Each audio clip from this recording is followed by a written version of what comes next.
তীব্র তাপপ্রবাহের কারণে সব স্কুল ও মাদ্রাসা আগামী বৃহস্পতিবার পর্যন্ত বন্ধ রাখার নির্দেশ দিয়েছেন হাইকোর্ট। এদিকে বৃহস্পতিবার পর্যন্ত দেশের সকল প্রাথমিক বিদ্যালয় বন্ধ রাখার সিদ্ধান্ত নেয় প্রাথমিক ও গণশিক্ষা মন্ত্রণালয়। শিক্ষা মন্ত্রণালয় জানায়, আদালতের রায় হাতে পেলে ব্যবস্থা নেওয়া হবে। এর আগে খুলনা, রাজশাহী বিভাগ সহ ২৭ জেলার মাধ্যমিক বিদ্যালয় বন্ধের ঘোষণা দেওয়া হয়। আরও জানাচ্ছেন নাজিব ফরাজি। চলমান তাপপ্রবাহে 18 জনের মৃত্যুর ঘটনা হাইকোর্টের নজরে আনেন আইনজীবী মনিরুদ্দিন। প্রচণ্ড গরমে স্কুল ও মাদ্রাসার শিক্ষার্থীরাও ঝুঁকির মধ্যে আছে বলে আদালতকে জানান তিনি। বিচারপতি KM কামরুল কাদের ও বিচারপতি খিজির হায়াতের হাইকোর্ট বেঞ্চ বিষয়টি আমলে নিয়ে স্বপ্রণোদিত হয়ে আদেশ দেন। আদেশে বলা হয়, চলমান তাপ প্রবাহের মধ্যে প্রাথমিক ও মাধ্যমিক পর্যায়ের স্কুল মাদ্রাসার ক্লাস আগামী বৃহস্পতিবার পর্যন্ত বন্ধ থাকবে। তবে যেসব স্কুলে এসির ব্যবস্থা আছে বা পরীক্ষা চলছে সেসব school O level, A level পরীক্ষা ও কলেজ বিশ্ববিদ্যালয়ের জন্য এই আদেশ প্রযোজ্য হবে না। এর আগে দেশের সকল সরকারি প্রাথমিক বিদ্যালয়, শিশু কল্যাণ ট্রাস্টের বিদ্যালয় ও উপ আনুষ্ঠানিক শিক্ষা ব্যুরোর লার্নিং সেন্টার বৃহস্পতিবার পর্যন্ত বন্ধ রাখার সিদ্ধান্ত নেয় প্রাথমিক ও গণশিক্ষা মন্ত্রণালয়। খুলনা ও রাজশাহী বিভাগের সব জেলা, রংপুর বিভাগের কুড়িগ্রাম ও দিনাজপুর, ঢাকা বিভাগের ঢাকা, টাঙ্গাইল, মুন্সিগঞ্জ, মানিকগঞ্জ ও বরিশাল বিভাগের পটুয়াখালী জেলায় কাল মাধ্যমিক স্কুল, কলেজ, মাদ্রাসা ও কারিগরি শিক্ষা প্রতিষ্ঠান বন্ধ ঘোষণা করেছে শিক্ষা মন্ত্রণালয়। শিক্ষামন্ত্রী জানান, আদালতের আদেশ হাতে পেলে ব্যবস্থা নেওয়া হবে। আদালতের রায়ের বিরুদ্ধে আপিল করার কথাও জানান মন্ত্রী। নাজিব ফরাজি, RTV, ঢাকা। তীব্র দাবদাহে ঘরে থাকাই যখন কঠিন হয়ে পড়েছে, তখন দেশের বিভিন্ন এলাকায় প্রাথমিক ও মাধ্যমিক বিদ্যালয় রাখা হয়েছে খোলা। এতে নড়াইল, কুমিল্লা, বরিশাল ও বাগেরহাট সহ বিভিন্ন স্থানে তীব্র তাপপ্রবাহে অসুস্থ হয়ে পড়েছে অন্তত 25 স্কুল শিক্ষার্থী। মে মাসেই মূল্যায়ন পরীক্ষা হওয়ায় ক্লাস নিচ্ছেন শিক্ষকরা। তবে স্কুল খোলা রাখার সিদ্ধান্তটি আত্মঘাতী বলে মত স্বাস্থ্য বিশেষজ্ঞদের। জেলা প্রতিনিধি ও শাকিলা করিমের সহযোগিতায় ইমরুল কায়েসের রিপোর্ট। দেশের চুয়াডাঙ্গা, রাজশাহীতে তাপমাত্রা যখন শিখরে, তখনও ভারী ব্যাগ কাঁধে কোমলমতি শিক্ষার্থীরা ছুটে যাচ্ছে স্কুলে। নড়াইলে তাপমাত্রা 42 ছুঁই ছুঁই।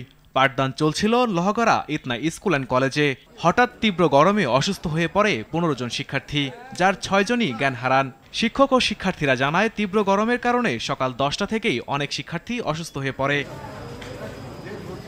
কুমিল্লার মুরাদনগরে তীব্র গরমে একই স্কুলের 7 শিক্ষার্থী অসুস্থ হয়ে পড়েছে। দুপুরে উপজেলার আলীচর এলাকার তাইমস উচ্চ বিদ্যালয়ে এ ঘটনা ঘটে। এ ঘটনায় বিদ্যালয়ে ছুটি ঘোষণা করে কর্তৃপক্ষ। আজও গতকালের মতো 6 জন শিক্ষার্থী পরপর অসুস্থ হয়ে পড়ে। ক্লাসে চলাকালীন প্রচন্ড গরমের কারণে আমি ওখানে যাই। বরিশালে তীব্র দাবদাহে স্কুলের 3 শিক্ষার্থী অসুস্থ হয়ে পড়ে। শিক্ষার্থী ও শিক্ষকরা জানিয়েছে, বিদ্যুৎ না থাকায় প্রচন্ড গরমে শিক্ষার্থীরা অসুস্থ হয়ে যায়। অনেক কষ্ট হচ্ছে, কিন্তু স্কুলে তো আসতেই হবে কারণ ক্লাস আসছে। তীব্র এমন গরমের মধ্যে মন্ত্রণালয়ের নির্দেশ অনুযায়ী খোলা রয়েছে রাজধানীর প্রাথমিক বিদ্যালয়। তবে উপস্থিতি হাতে গোনা। গরমে স্কুলে আসতে অনীহা শিক্ষার্থীদের। অনেক গরম, প্রচুর। এই গরমে ক্লাসে মনোযোগ বসে না। বলে কি যে যাও, পড়াশোনা তো করতে হবে, সামনে তো পরীক্ষা আসছে।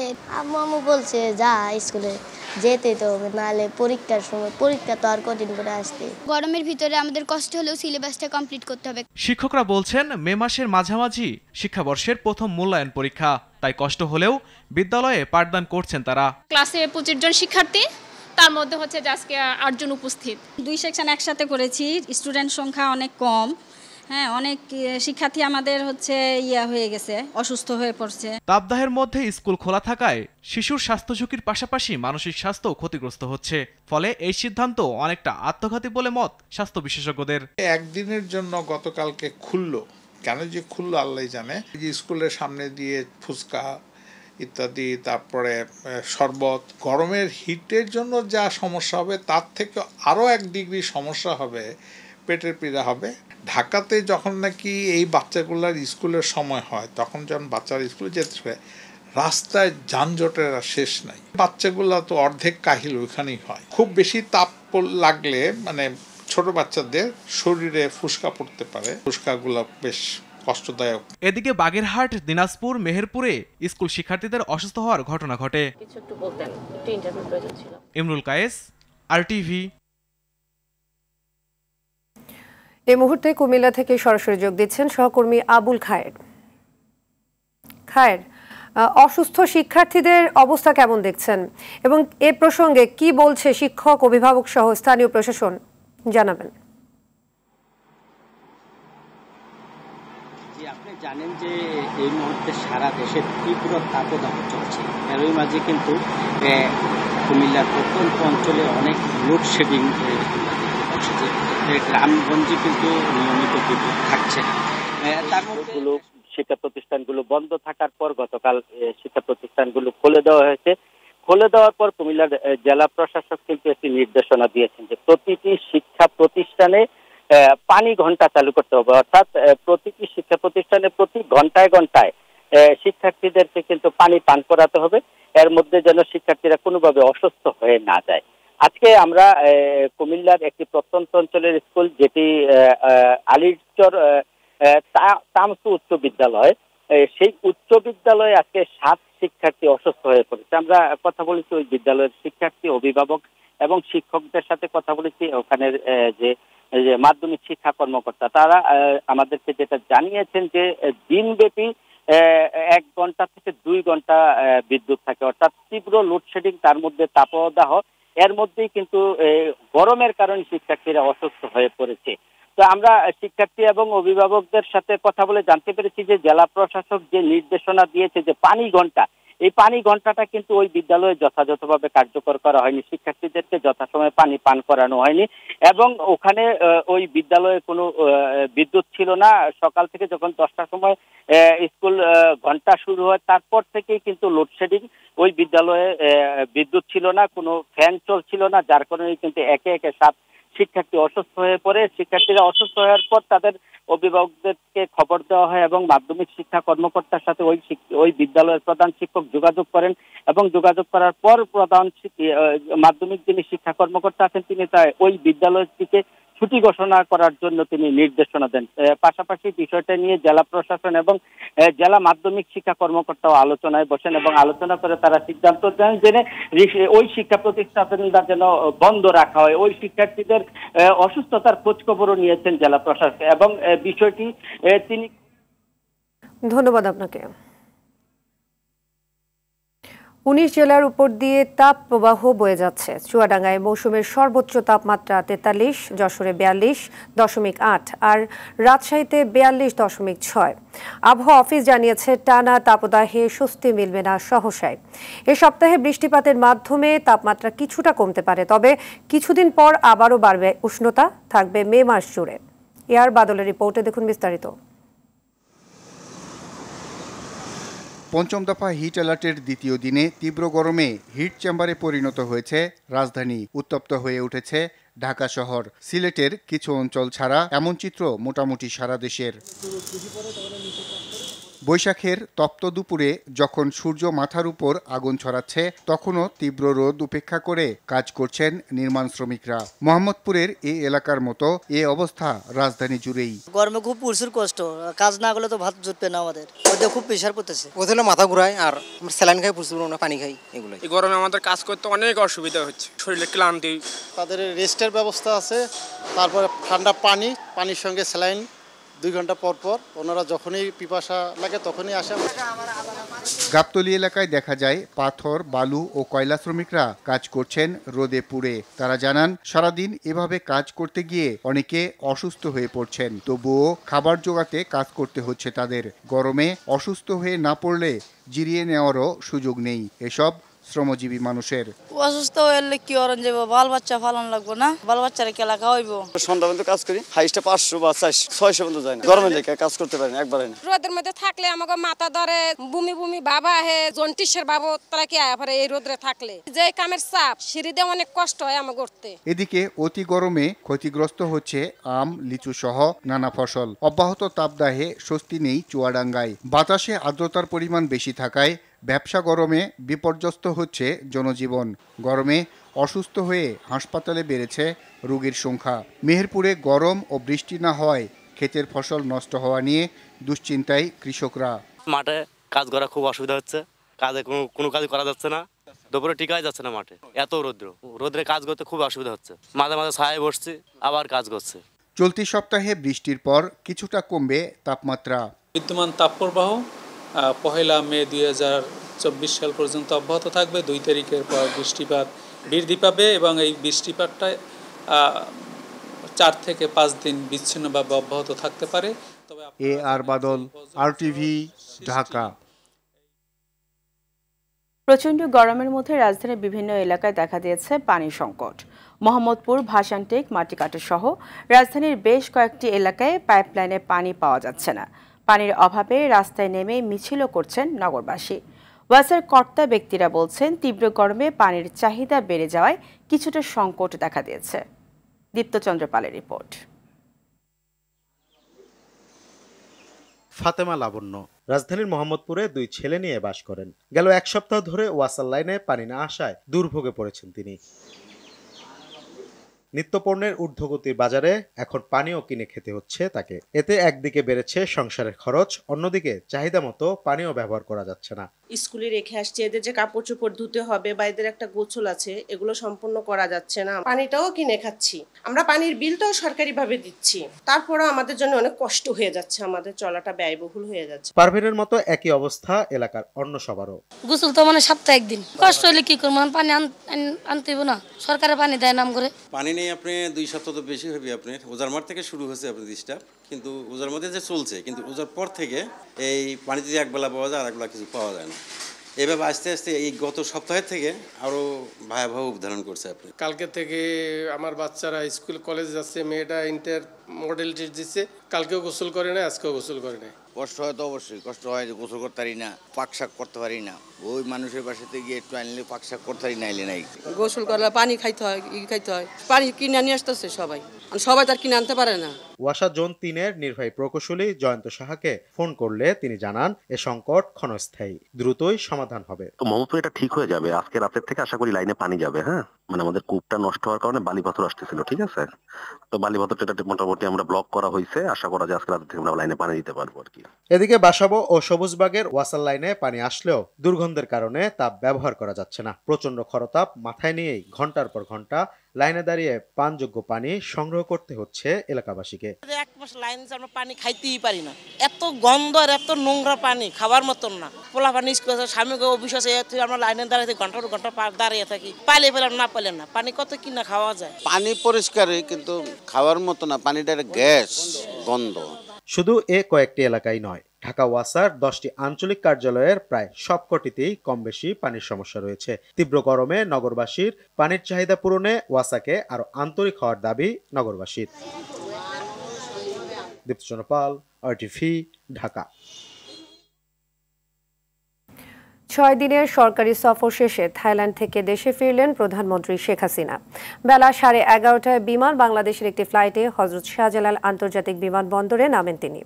এ সময় মন্ত্রী পরিষদ সদস্য, 3 বাহিনীর প্রধান সহ সরকারের সংশ্লিষ্ট ঊর্ধ্বতন কর্মকর্তারা তাকে স্বাগত জানান। গেল 24 এপ্রিল দেশটির প্রধানমন্ত্রী ফ্রেথা থাভিসিনের আমন্ত্রণে ব্যাংককে পৌঁছান প্রধানমন্ত্রী শেখ হাসিনা। এ সফরে থাইল্যান্ডের রাজা রানী এবং প্রধানমন্ত্রীর সঙ্গে দ্বিপাক্ষিক বৈঠকের পাশাপাশি জাতিসংঘের এশিয়া ও প্রশান্ত মহাসাগরীয় অঞ্চলের অর্থনৈতিক ও সামাজিক কমিশনের অধিবেশনে যোগ দেন সরকার প্রধান।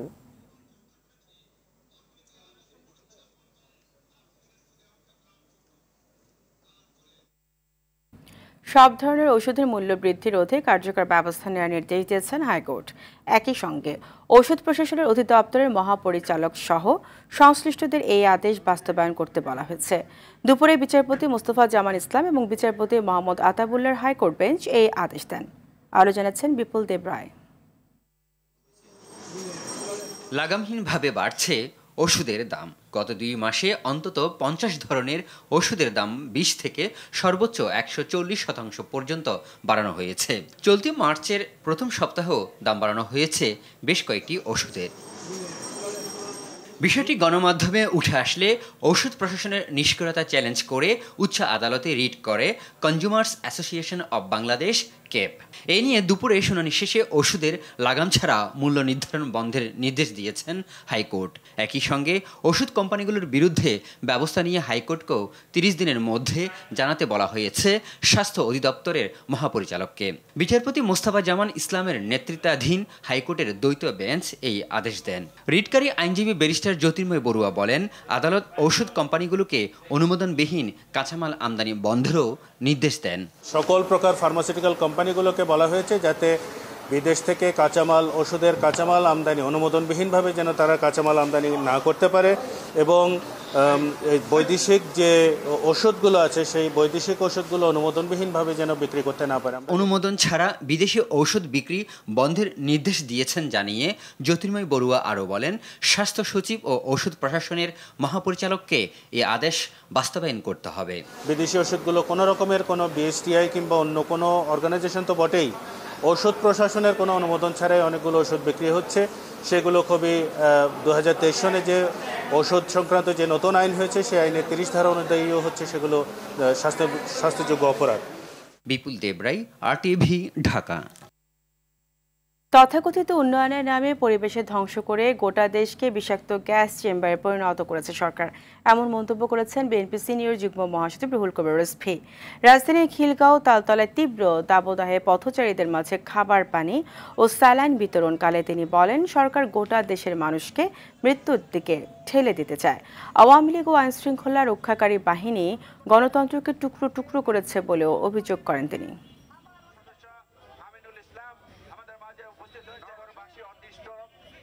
আপনি ওদের অক্সিজেন কেড়ে নিয়েছেন, আপনি ওদের নিঃশ্বাস প্রশ্বাস কেড়ে নিয়েছেন, আপনি একটি তথাকথিত উন্নয়নের নামে আপনি একটি গ্যাস চেম্বার, বিষাক্ত গ্যাসের চেম্বার বানিয়েছেন গোটা বাংলাদেশ।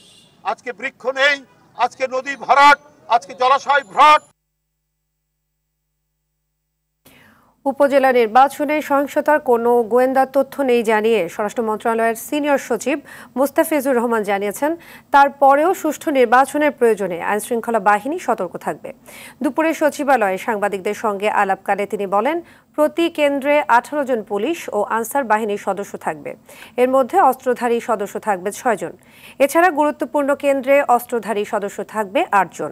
অন্যদিকে ভোটার সংখ্যা, দূরত্ব আর যোগাযোগ ব্যবস্থা বিবেচনায় গুরুত্বপূর্ণ কেন্দ্রগুলোতে বাড়তি আইনশৃঙ্খলা বাহিনী থাকার কথাও জানান স্বরাষ্ট্র মন্ত্রণালয়ের সচিব। গোয়েন্দা তথ্য অনুযায়ী সেরকম কোনো সহিংসতার খবর নাই, তারপরেও আমাদের প্রতিটি বাহিনী অ্যালার্ট থাকবে এবং সুষ্ঠু ভোট অনুষ্ঠানের জন্য যা যা করণীয় সেটা করা হবে। আমাদের একটা সমন্বয় সেল হবে স্বরাষ্ট্র মন্ত্রণালয়।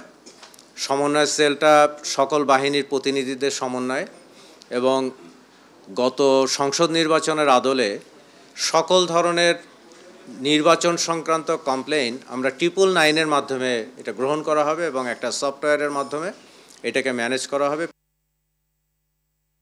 বুয়েটের ছাত্র রাজনীতি বন্ধ থাকলেও পর্দার আড়ালে থেকে বিভিন্ন গোষ্ঠী তাদের কার্যক্রম চালাচ্ছে বলে অভিযোগ করেছে সাধারণ শিক্ষার্থী হিসেবে দাবি করা একটি অংশ। বিকেলে বুয়েট শহীদ মিনারে আয়োজিত সংবাদ সম্মেলনে তারা ক্যাম্পাসে নিরাপত্তাহীনতায় ভুগছেন বলে দাবি করেন।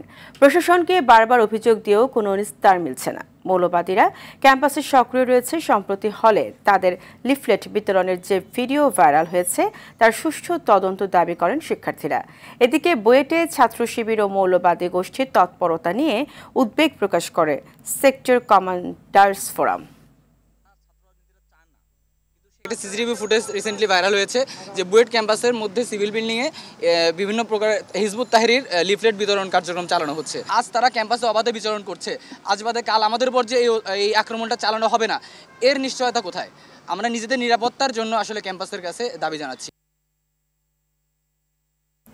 রাজধানীর শাহজাহানপুরে আওয়ামী লীগ নেতা জাহিদুল ইসলাম টিপু ও কলেজ ছাত্রী সামিয়া আফরান প্রীতি হত্যা মামলায় 33 আসামির বিরুদ্ধে অভিযোগ গঠন করেছেন আদালত। একই সঙ্গে আদালত ঢাকা মহানগর দক্ষিণ আওয়ামী লীগের সাংগঠনিক সম্পাদক আশরাফ তালুকদার সহ এই মামলায় জড়িতদের সাক্ষ্য গ্রহণের জন্য 21 মে দিন ধার্য করেন। আর এর মাধ্যমে শুরু হলো আনুষ্ঠানিক বিচার। সকালে ঢাকার বিশেষ জজ আদালত ৩-এর বিচারক আলী হোসাইন আসামিদের বিরুদ্ধে অভিযোগ গঠন করেন। উল্লেখ্য, ২০২২ সালের ২৪ মার্চ রাতে শাহজাহানপুরে ইসলামী ব্যাংকের পাশে আওয়ামী লীগ নেতা জাহেদুল ইসলাম টিপুকে গুলি করে হত্যা করা হয়। এ সময় গাড়ির পাশে রিকশায় থাকা সামিয়া আফরান প্রীতি নামে এক কলেজ ছাত্রীও নিহত হন।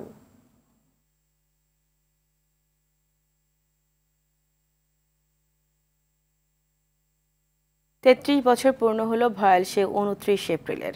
১৯৯১ সালের এই দিন প্রলয়ঙ্কারী ঘূর্ণিঝড় ও জলোচ্ছ্বাসের কথা মনে হলে আজও শিউরে ওঠে উপকূলের মানুষ। দুঃস্বপ্নের মতো তাড়িয়ে বেড়ায় এখনও। তবু এই দ্বীপের বেড়িবাঁধ সহ নানা সমস্যার সমাধান মেলে নেই আজও।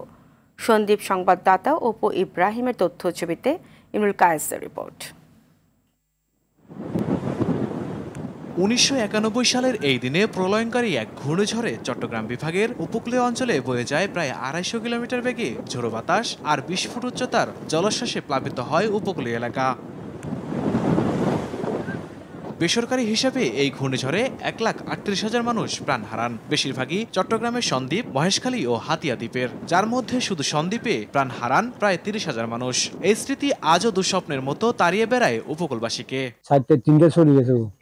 একটা বাই সরে গেছে, তারপরে নৌকার জন্য জাল হাঁটতে আর সম্বল যা আছে সব সরে গেছে, কিছু হয় না। একটা সেরি মরা হয়েছে আর কিছু হয় না।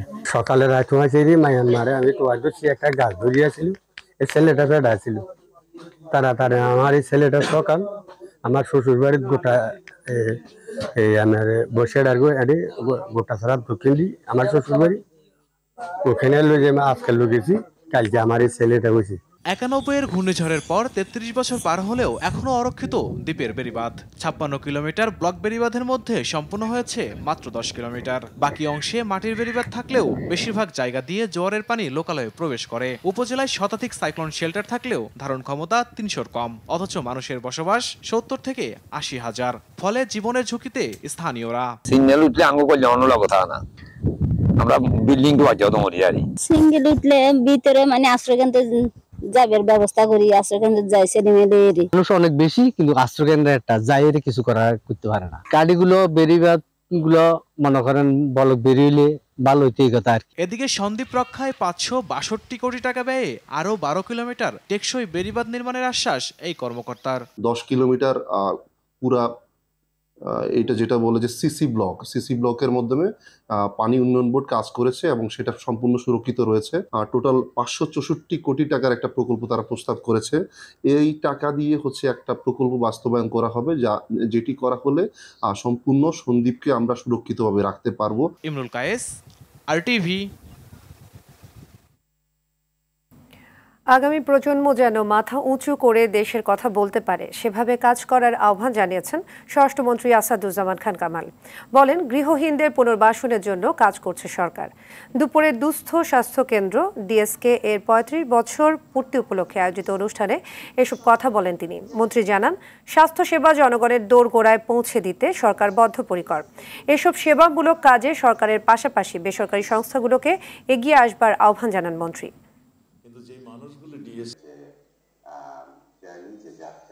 বঙ্গবন্ধুর কন্যা, যার ধমনীতে বঙ্গবন্ধুর রক্ত প্রবাহিত হচ্ছে, তিনিও সেই কাজটা করছেন। কমিউনিটি ক্লিনিকের মাধ্যমে তিনি আপামর জনসাধারণ, দুস্থ মানুষের, দরিদ্র মানুষের দোরগোড়ায় পৌঁছে দিয়েছেন স্বাস্থ্যসেবা। তিনি একটি লোকও যাতে গৃহহীন না থাকে সেই জন্য তিনি প্রজেক্ট নিয়েছেন এবং কাজ করে যাচ্ছেন। যুক্তরাষ্ট্রে উচ্চ শিক্ষার বিষয়ে ঢাকা বিশ্ববিদ্যালয়ের সমাজবিজ্ঞান বিভাগের শিক্ষার্থী ও বাংলাদেশস্থ যুক্তরাষ্ট্র দূতাবাসের পাবলিক অ্যাফেয়ার্স কাউন্সিলর স্টিফেন ইবেললির মধ্যে এক মতবিনিময় সভা অনুষ্ঠিত হয়েছে। দুপুরে ঢাকা বিশ্ববিদ্যালয়ের সমাজবিজ্ঞান বিভাগের মুজাফফর আহমেদ চৌধুরী অডিটোরিয়ামে এডুকেশন USA এর আয়োজনে এ সভা অনুষ্ঠিত হয়। সভায় আমেরিকায় উচ্চশিক্ষার বিভিন্ন দিক নিয়ে ছাত্রছাত্রীদের নানান প্রশ্নের উত্তর দেন স্টিফেন ইবেললি। ন্যাশনাল লাইফ ইন্স্যুরেন্স আন্তর্জাতিক সংবাদ। যুক্তরাষ্ট্রের নিউ ইয়র্কের বাফেলো শহরে কৃষ্ণাঙ্গ দুর্বৃত্তের গুলিতে 2 বাংলাদেশি নিহত হওয়ার ঘটনায় ফিলমোর জামে মসজিদের সামনে বাংলাদেশের একটি প্রতিবাদ সমাবেশ করেন। এতে বিক্ষুব্ধ প্রবাসী বাংলাদেশিরা অবিলম্বে হত্যাকারীদের গ্রেফতারের দাবি জানায়। এদিকে বাফেলো পুলিশ জানিয়েছে, হামলাকারীকে ধরতে পুলিশ অভিযান শুরু করেছে। শনিবার স্থানীয় সময় দুপুর 12:30টায় শহরের ইস্ট ফেরি ও জেনার স্ট্রিটের 100 ব্লকে এই ঘটনা ঘটে। নিহতরা হলেন মোহাম্মদ ইউসুফ ও বাবুল। ইউসুফের বাড়ি সিলেটে। তিনি কয়েক মাস আগে ভার্জিনিয়া থেকে সপরিবারে বাফেলোতে এসেছিলেন। বাবুল দীর্ঘদিন ধরে পরিবার নিয়ে যুক্তরাষ্ট্রে ছিলেন। তিনি ইউসুফের সঙ্গে কাজ করতেন। তার বাড়ি কুমিল্লার নাঙ্গলকোটে।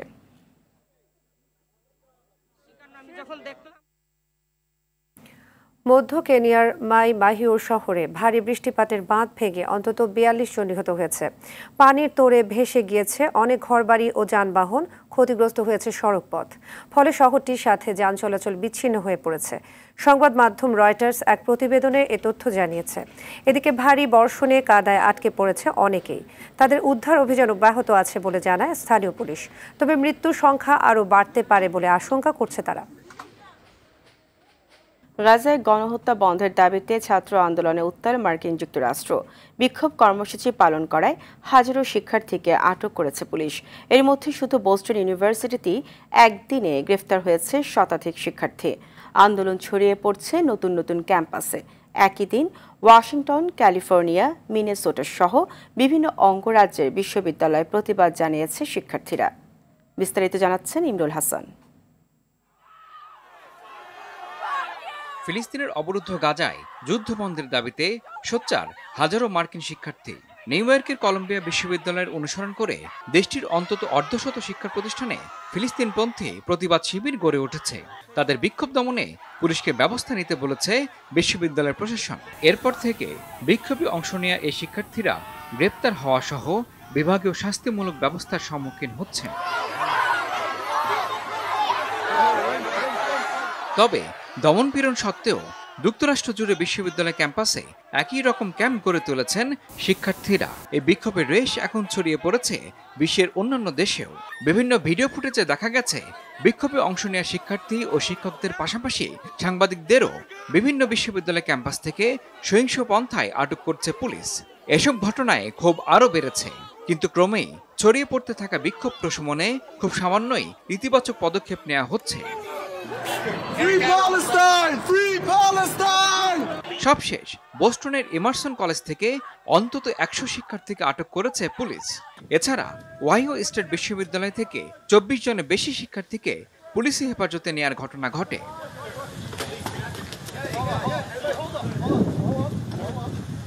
তবে সংশ্লিষ্টরা বলছেন, শিক্ষার্থীদের এই আন্দোলনের ফলে অনেক মূল্য দিতে হতে পারে তাদের। কারণ হিসেবে তারা বলছেন, অনেক শিক্ষা প্রতিষ্ঠানেই এ ধরনের কর্মকাণ্ডের জন্য শাস্তিস্বরূপ শিক্ষার্থীদের বহিষ্কারের মতো সিদ্ধান্ত নিচ্ছে। এর ফলে অনেক অভিভাবকেরই স্বপ্নভঙ্গের দশা হবার উপক্রম বলেও মন্তব্য করেছেন ভুক্তভোগীরা। সপ্তাহব্যাপী চলা বিক্ষোভ নিয়ে মুখ খুলেছেন মার্কিন প্রেসিডেন্ট জো বাইডেন। তিনি এটিকে ইহুদি বিরোধী বিক্ষোভ হিসেবে মন্তব্য করেছেন। এছাড়া অনেক শিক্ষার্থী না বুঝে এর সঙ্গে জড়িয়েছেন বলে মন্তব্য করেন তিনি। এদিকে হোয়াইট হাউসের সংবাদ কভার করা সাংবাদিক সংগঠনের নৈশভোজের বক্তৃতায় গাজা পরিস্থিতি নিয়ে কোনো মন্তব্য করেননি মার্কিন প্রেসিডেন্ট জো বাইডেন। যদিও চলমান কাঁচা যুদ্ধে 100 সাংবাদিক নিহতের কথা বলেন সংগঠনটির সভাপতি। এর আগে ইসরায়েলের বিরুদ্ধে বাইডেন প্রশাসন পদক্ষেপ না নেওয়ার অভিযোগে এই নৈশভোজ বয়কটের দাবি জানিয়েছিলেন ফিলিস্তিনপন্থী বিক্ষোভকারীরা। ইমরুল হাসান, RTV। এবার খেলার খবর। ক্রিকেট। সিলেটে 5 ম্যাচ সিরিজের দ্বিতীয় টি-20তে মঙ্গলবার বিকেল 4টায় মুখোমুখি হবে বাংলাদেশ ও ভারত নারী ক্রিকেট দল। এদিকে সিরিজটির প্রচারণায় দ্বিতীয় ম্যাচের আগের দিন অভিনব উদ্যোগ নেয় বিসিবি। বাংলাদেশ দলের অধিনায়ক নিগার সুলতানা জ্যোতি, ফাহিমা সুলতানা, মারুফা আক্তার ও নারী ক্রিকেট অপারেশন প্রধান হাবিবুল বাশার স্থানীয় কয়েকটি শিক্ষা প্রতিষ্ঠান পরিদর্শন করেন। এমন উদ্যোগ মেয়েদের ক্রিকেটের প্রতি বেশি আকৃষ্ট করবে এবং মাঠে দর্শক বাড়াবে বলে আশা করেন জ্যোতি, মারুফারা।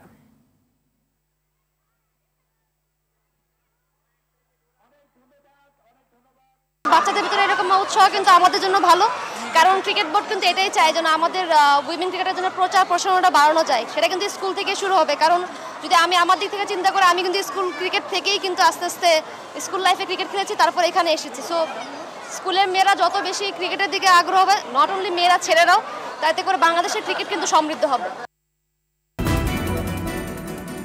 সন্ধ্যার সংবাদ এ পর্যন্তই। সবশেষ সংবাদ জানতে যে কোনো মোবাইল ফোন থেকে 24141 নম্বরে ডায়াল করুন। রাতের সংবাদ 11:15টায় দেখার আমন্ত্রণ রইল। ধন্যবাদ সবাইকে। ধন্যবাদ।